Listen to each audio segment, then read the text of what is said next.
महाविकास आघाडीचा मुख्यमंत्री हा शिवसेनेचाच असेल असं तुम्हाला म्हणायचं पुढचं? मला वाटतं बघा, जर तरवर जाऊन उपयोगच नाही. पहिले आमचं जे आता समोर गोल आहे तो म्हणजे इंडिया आघाडीचं सरकार दिल्लीत बसवणं, केंद्रात बसवणं. कारण जर हे बसलं नाही तर मी परत एकदा सांगतो, आपल्याला खरोखर सांगतो, सत्य सांगतो की संविधान बदललं जाईल आणि त्याच्यानंतर पुढे निवडणुका होणार नाहीत. इंटरनल इलेक्शन्स घेतील ते.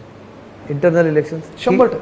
हा राजकीय आरोप म्हणायचा फक्त की तुमची अशी काही माहिती काय नाही. मध्ये- नेते आहात बघा, आधी तुम्ही बघा, माजी मंत्री आहात. मी तुम्हाला हेच सांगतो तुमच्याकडे ना, हे त्यांचं जे फॅसिनेशन आहे फॅसिझम बरोबर किंवा सिंगल पार्टी रूल बरोबर, हे वर्षानुवर्ष चालत आलेलं आहे. आणि आता आपण पाहत असाल ते चायनीज कम्युनिस्ट पार्टीच्या मॉडेलवर चाललेले आहेत. म्हणून तर चायना विरुद्ध बोलायला काही हिंमत नाहीये. महाविकास आघाडी तुम्ही म्हणतात की, कारण उद्धव ठाकरेच मागे म्हणाले होते की पुन्हा शिवसेनेचा मुख्यमंत्री केल्याशिवाय मी स्वस्थ बसणार नाही. त्यामुळे असा याच्यातनं अर्थ परत निघू शकतो की तुमच्या आगामी काळात महाविकास आघाडीमध्ये शिवसेनाच हा मोठ्या भावाच्या रोलमध्ये बघा, हे सगळं वरिष्ठ नेते ठरवत असतात. आपण पाहताय आज राज्यातला आणि देशातला एक विश्वासू चेहरा म्हणून उद्धव बाळासाहेब ठाकरे ही व्यक्ती पुढे आलेली आहे.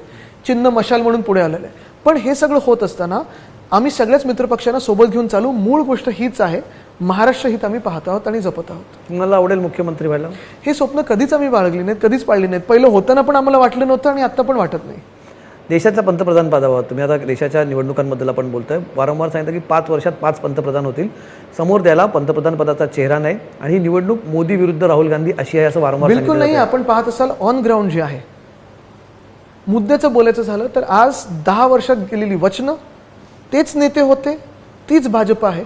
पण महागाई वाढत गेलेली आहे, बेरोजगारी वाढत गेलेली आहे, महिलांवर अत्याचार वाढत गेलेत, शेतकरी आत्महत्या वाढत गेलेल्या आहेत.